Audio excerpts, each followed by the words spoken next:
Oh bonjour! Vous êtes de retour pour 10 nouveaux détails dans un jeu? Je pense que ça sert à rien de laisser durer le suspense plus longtemps. Aujourd'hui, 10 détails du jeu Minecraft. Vous vivrez le quotidien d'une partie de Minecraft au sein de cette vidéo, allant des petites plaines jusqu'à la fin de l'end. Prêt? C'est parti!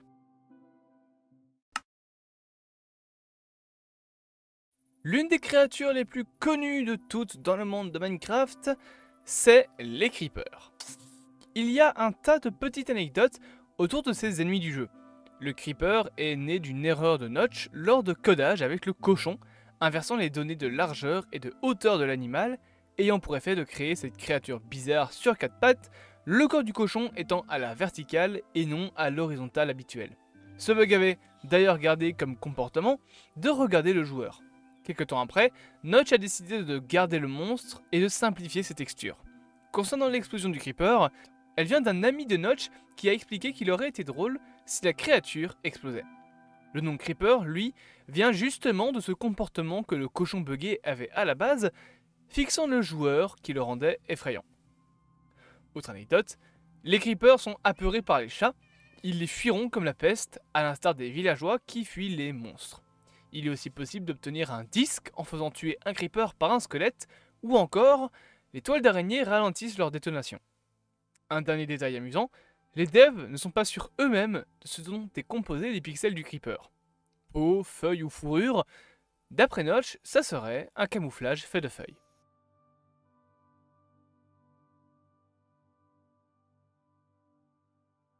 Vous tenez le coup? Ça vous plaît encore? Le voyage ne fait que commencer. On va continuer à aller encore plus loin. Si le creeper est très connu en termes d'infos, il existe une créature encore plus intéressante, l'Enderman. Une créature très grande, 3 mètres de haut, entièrement noire avec des yeux mauves, venant de la dimension de l'End. L'une des seules créatures avec le golem de fer à être neutre. La seule règle, ne le regardez jamais dans les yeux ou il commencera à vous attaquer. Il existe pas mal de petites anecdotes autour de la créature, la plus connue est que son nom est une référence à la creepypasta Slenderman. Il existe même un skin du pack Halloween dans la version console du jeu qui le transformait en Slender. Les Endermen ont été présentés par Notch avec cette image. Au début, ils avaient les yeux blancs et lâchaient des diamants une fois morts. Cela a changé avec l'ajout des perles de l'Ender. Notch a également changé la couleur des yeux en mauve et a ajouté la mécanique des yeux des Enderman pour les rendre plus effrayants. D'ailleurs, Dinnerbone, un des devs de Minecraft, a expliqué qu'un groupe d'Enderman s'appelle en réalité une hantise d'Enderman. L'une des étapes les plus importantes de Minecraft, c'est les villages. C'est une des bases du jeu, tout comme les créatures que l'on vient de voir. On va commencer à toucher du plus concret, alors ne perdons pas plus de temps, c'est parti.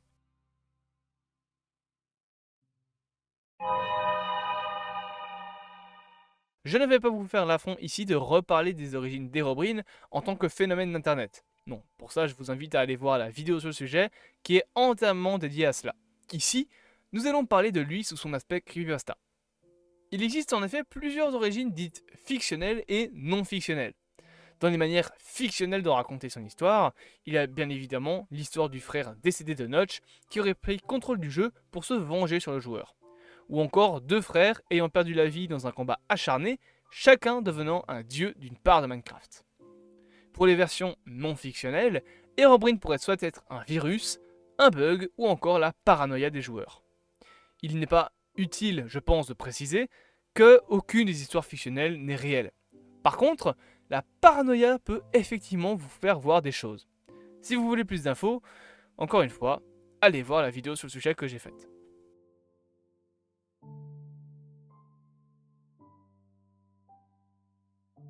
Après les villages, on parcourt la carte cherchant le meilleur spot pour s'installer, nous et notre petite maison. C'est le temps de pouvoir se stuff avant de commencer notre descente tout en bas.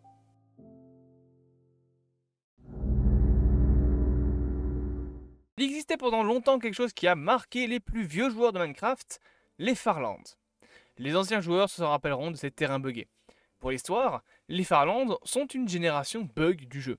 Minecraft a en effet un générateur procédural pour les mondes, ce qui les rend tous uniques, bien qu'il est possible de récupérer la génération d'un monde en récupérant la graine de génération. Un monde Minecraft fait un total de 60 millions de blocs. C'est un peu gigantesque, mais par contre non, le monde de Minecraft n'est pas infini comme on le dit. Avant la 1.0 de Minecraft, il était possible, mais ardu, de s'y rendre. Les Farlands sont en effet un endroit rempli de bugs et de lag qui font, pour le pire des cas, cracher le jeu, et pour le meilleur, rendre le jeu tellement rempli de freeze qu'il devient injouable. Si vous crachez d'ailleurs, il est impossible de revenir dans le monde à moins d'en modifier les positions du joueur dans les fichiers du jeu. Les Farlands ont cependant été supprimés au fur et à mesure du jeu, tout comme ce qui est censé arriver après, les Fartherlands, un endroit encore plus buggé. Devenant d'abord une limite où le joueur se retrouve avec des blocs qui n'ont plus de physique, suivi d'une limite invisible, et depuis la 1.8, une limite sous forme de ligne animée. Une petite pause. C'est juste que vous arrivez à la moitié du voyage, il reste encore du chemin, mais ne vous inquiétez pas, tout va bien se passer. Là, on se pose sur la petite plage avant de plonger vers les Guardians.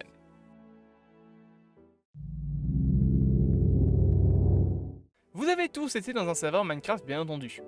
Vous avez tous déjà voulu refaire votre maison, votre école, la maison de vos amis. Vous vous êtes tous dit que certains avaient construit des bâtiments tellement grands que leur dernière douche date d'il y a 4 ans et que leur femme fait la gueule. Pardon.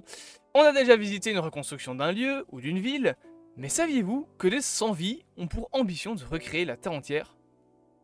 Oui, je juge un peu là quand même. C'est en effet ce que fait le serveur Build the Earth, un serveur lancé en mars 2020 par le youtubeur Pippens FTS. La map est, d'après les derniers chiffres que j'ai trouvés, complétée à hauteur de plus de 100 000 bâtiments construits, ce qui est énorme. Mais sans vouloir détruire vos rêves, depuis 2022, les choses ont beaucoup changé. Le créateur a quasiment quitté le navire, épuisé par le travail que ça demandait, et on estime qu'il faudrait 10 ans minimum pour s'approcher d'une fin de construction de la map. On est donc aujourd'hui très loin, et même le site officiel du projet dit que d'après eux, ce projet n'aboutira pas et qu'ils build juste pour le fun. D'après moi, il était impossible de gérer ces milliers de créatures sans que tout s'effondre à cause de dramas idiots. C'est notamment ce qu'explique le créateur du projet dans une vidéo qui expliquait un petit peu où en était le projet à l'époque. Mais ne vous inquiétez pas, Alexandria, elle, n'est build que par une seule personne et elle va continuer à grandir.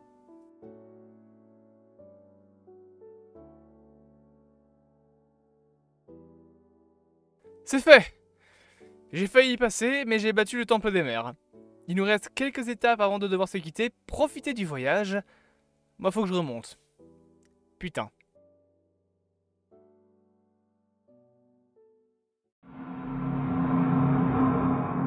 Les loups sont parmi les plus vieux compagnons du jeu.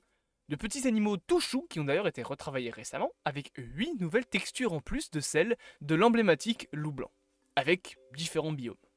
Car oui, pour ceux qui appellent ça un chien, désolé, mais wolf en anglais, ça signifie loup. Il vous est possible de voir comment va votre chien niveau santé, et cela sans avoir besoin d'un mode. Ça veut dire en jeu vanilla. En effet, la queue des loups est l'indicateur de l'état dans lequel est votre animal. Plus cette dernière est basse, plus votre loup est blessé. Si elle est donc bien levée, votre loup se porte donc à merveille. Le mec qui a gloussé, foutez-le dehors. Au contraire, je vous conseille de le nourrir en lui donnant de la viande si sa queue pointe vers le bas. Faites bien attention à votre petit pote, il pourra toujours être utile. Le Nether. Notre nouvelle escale, cette dimension a bien changé. Je me souviens encore de la gueule du Nether avant la Nether Update. C'était quelque chose à vivre, je vous jure. Bref, la nostalgie ça suffit. Allons à notre prochaine destination, les forteresses.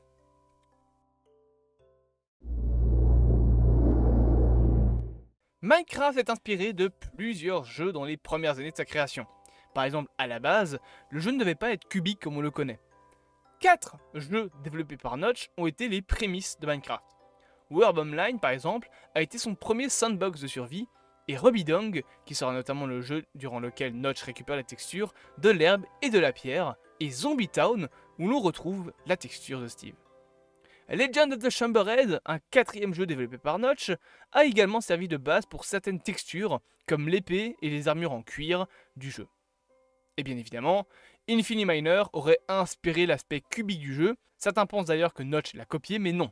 Le côté minage, il l'avait déjà testé et techniquement, il avait déjà tenté le cubisme avec Zombie Town. Notch s'en est inspiré probablement pour l'échelle des blocs du jeu.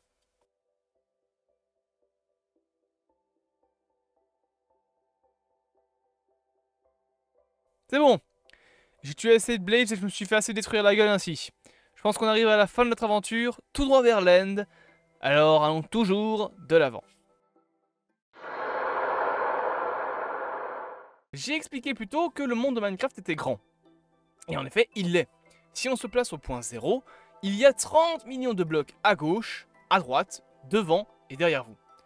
Je vous laisse faire calcul de l'aire du monde de Minecraft qui est carré pour vous donner un ordre d'idée du nombre total de blocs qu'il y aurait dans une couche entière de 1 bloc de haut.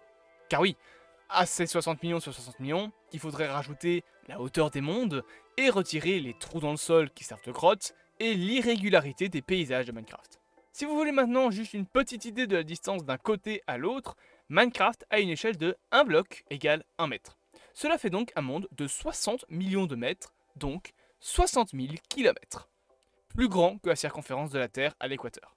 Oui, Minecraft est gigantesque et dites-vous que pour parcourir 30 millions de blocs, il a fallu 700 heures à un streamer, soit 29 jours. Il faut donc le double pour faire une ligne entière du monde de Minecraft, quasiment 2 mois de marche.